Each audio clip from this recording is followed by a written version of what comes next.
Olá, bem-vindo a mais um vídeo. Meu nome é Adolfo Cleir e você está no meu canal. Bom, no vídeo de hoje eu vou falar para vocês o seguinte: eu não consegui assistir toda a entrevista do Danilo Gentili no Flow Podcast, mas uma lição muito interessante eu aprendi. Eu não consegui assistir tudo, por mais que eu ache interessante o estilo do Danilo Gentili e tal. E isso é devido ao vídeo que eu vou gravar agora, tá? Só que ele falou assim, o primeiro homem no Brasil a ser cancelado foi o Wilson Simonal. E particularmente eu não conheço o Wilson Simonal, eu nem tenho ideia de quem seja, né? Não tenho ideia e não tenho ideia de quem foi. E aí o que que eu fiz? Ele mencionou uma entrevista do Wilson Simonal que conta a história, a trajetória dele e o porquê ele foi cancelado pela esquerda. O porquê ele foi cancelado pela esquerda. E, cara, o que que eu fiz? Eu parei de assistir a entrevista do Danilo Gentili com o Flow Podcast. Assim, o Flow Podcast, cara, alguns momentos eles fazem uns acertos muito legais. Levam pessoas que são fascinantes. Cara, já vi entrevista deles assim com pessoas que são tecnicamente fascinantes que eu achei uma droga, cara.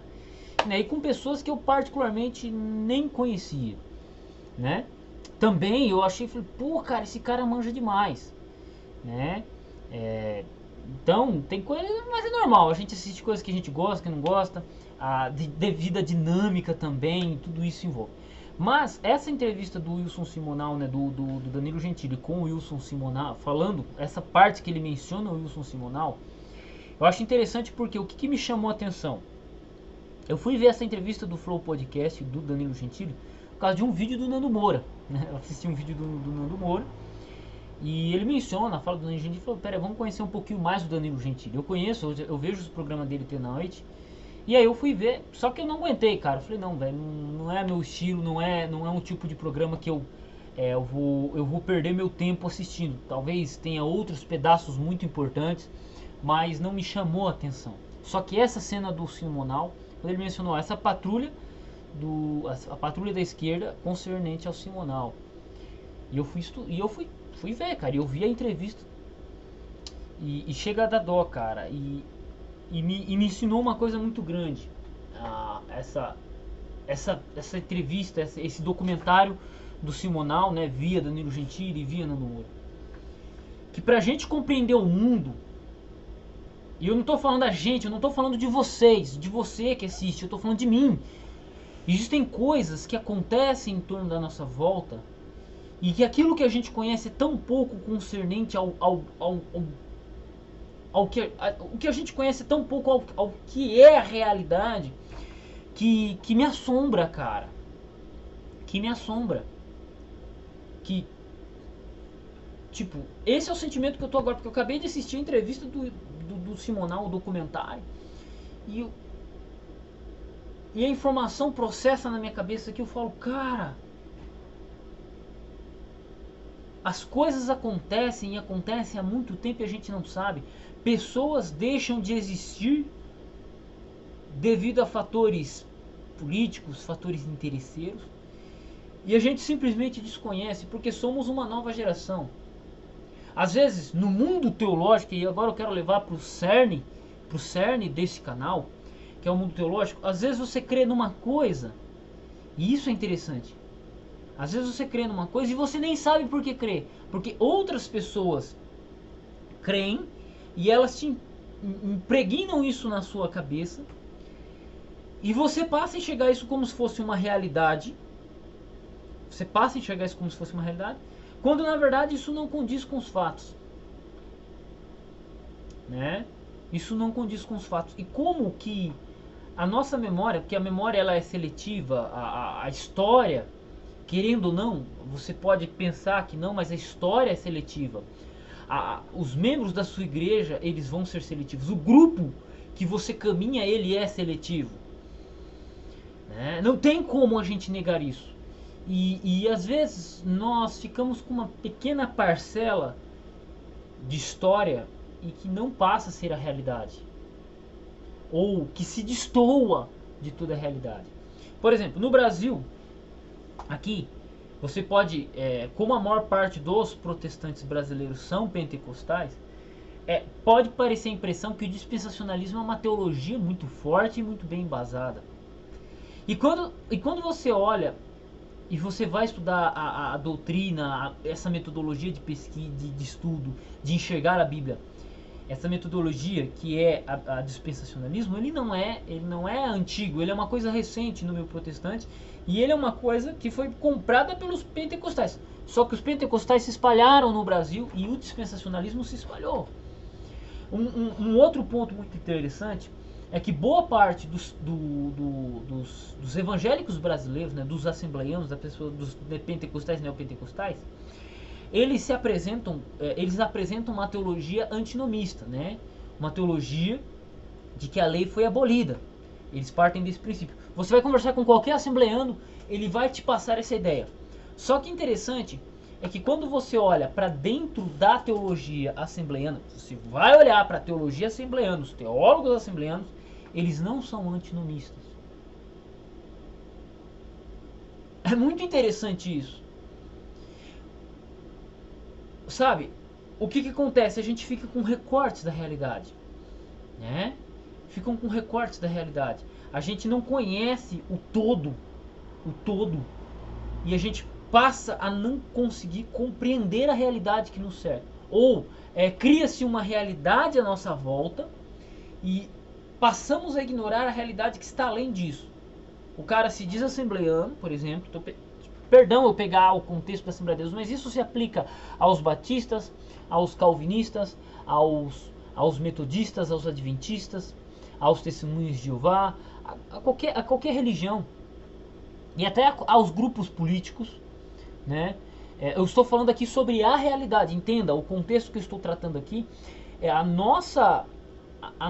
as pessoas à nossa volta, circundando a nossa visão de mundo, a nossa cosmovisão, e atrapalhando com que nós enxerguemos a realidade. Entende? Isso é uma coisa que Olavão fala bastante. Olavo de Carvalho, ele fala bastante disso dentro dos vídeos dele, dentro do curso dele. E de certa forma eu entendo porque que ele fala que você não pode dar a sua opinião antes dos 40 anos de idade. Porque, cara, toda hora eu estou descobrindo alguma coisa nova. Seja sobre o passado do Brasil, seja o passado da história da Europa, seja o próprio passado da religião, do processo de interpretação bíblica. É um negócio muito louco, cara. É um negócio muito louco quando você tem apenas recortes. Cara, um dos grandes músicos brasileiros, uma das grandes vozes... Deixa eu matar um mosquito aqui, minha gente. Matei! Matei. Um dos grandes músicos da realidade do passado brasileiro. O cara fez uma música em homenagem a Martin Luther King, meu amigo. Você não tá ligado o que isso significa. Você não tá ligado o que isso significa. Na década de 60, cara, um negro ter voz numa televisão brasileira, cara. O cara tinha programa de televisão, o cara era um dos maiores showmans, né? Até tem um cara falando assim, rapaz, se você vê o Simonal falando inglês, você pensava que ele falava inglês, mas ele não falava inglês. Mas ele memorizava muito bem. E você vê ele falando com uma das grandes cantoras da época. E eu, até agora há pouco, desconhecia essa informação. Sabe? Então, você pode olhar, mas e daí, Adolfo? E daí? E daí que eu passo a entender que a realidade, ela se torna distante. Eu vejo quão distante eu me encontro. E isso eu acho que sirva de lição para você.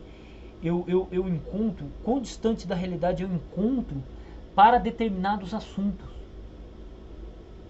Para determinados assuntos. E isso pode ser perigoso para uma pessoa como eu. Não, isso pode ser perigoso, não, isso é perigoso. Porque lidamos com apenas recortes, apenas poucos recortes acerca da realidade, dos fatos históricos, do que aconteceu. E aí cria-se uma narrativa ou apaga-se um nome Simonal, Wilson Simonal, Apaga-se, né?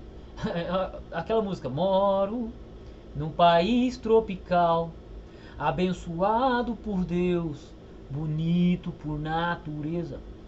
Cara, eu cantava essa música, eu conheço essa música, eu acho essa música bonita. E era de Wilson Simonal, né? Se era dele, não sei, mas que ele cantou. Cara do céu.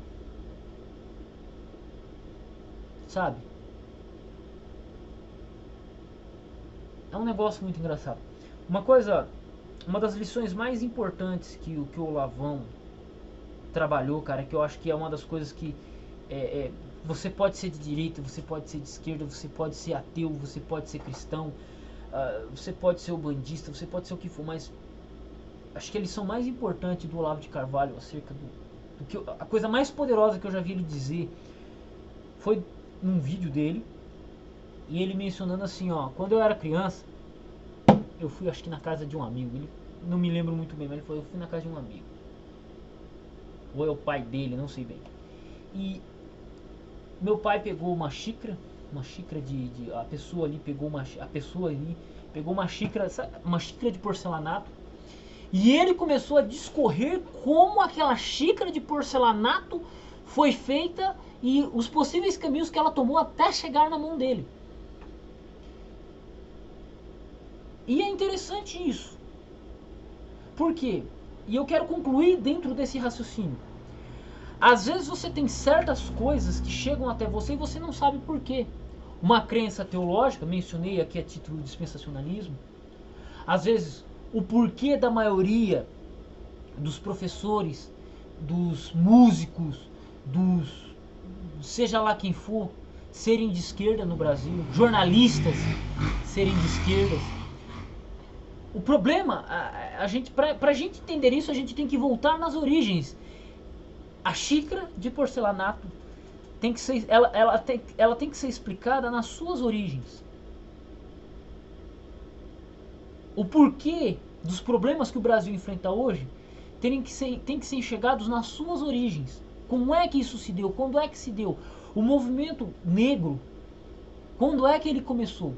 Porque é interessante, fala-se muito em pensamento negro, defesa do negro, participação do negro, mas apagaram uma figura chamada Wilson Simonal, que, pô, não era uma pessoa perfeita, mas que, cara, não tem como você não se apaixonar pela pessoa dele. E foi apagado pelo mainstream de esquerda que já dominava na época. E isso, cara, gerou danos tremendos. Então a gente tem que entender as origens. Uma coisa muito interessante, dentro ainda da xícara de porcelanato, da história da xícara de porcelanato que o Olavo de Carvalho conta, ele tem uma coisa que eu acho muito interessante, que ele fala o seguinte: qual é a origem da sua fé, da sua crença? Aí você pode falar, não, eu creio por causa disso. Não estou perguntando o porquê, eu estou perguntando a origem. Por que você é de esquerda? Por que você é de direita? Não é o porquê, mas é qual é a origem da direita? Qual é a origem da esquerda? Qual é a origem? Quando é que começou? E essa pergunta, ela releva a gente, ela remete a gente a entender a realidade, a começar a entender os processos da realidade. E eu acho que é um exercício que nós temos que fazer diariamente. Sinceramente, de certa forma eu tinha esquecido isso. Mas, ao ver, por exemplo, Nando Moura mencionando, aí vou ver o Danilo Gentili. O Danilo Gentili é da classe artística, ele enfrenta problemas de artista. E por isso que ele mencionou o Wilson Simonal, ele mencionou Simonal. Por que ele mencionou? Porque ele é da classe artística. Eu, como não sou músico, não sou artista, eu conhecer tudo da arte, do mundo artístico, pra mim é complicado. Não tenho nem tempo pra isso. Mas, isso faz a gente entender que existem muitos fatores à nossa volta que fazem com que a gente não entenda a realidade como ela se dá hoje. O porquê? É interessante. fecho esse vídeo aqui. Eu queria fechar o vídeo no que o Olavo de Carvalho disse, mas o que eu tenho que falar eu falo aqui. Já perdi a linha de raciocínio. O porquê se dá, o porquê se deu, né? A gente tem que buscar. Sabe, eu tava com umas ideias na cabeça aqui e simplesmente sumiu.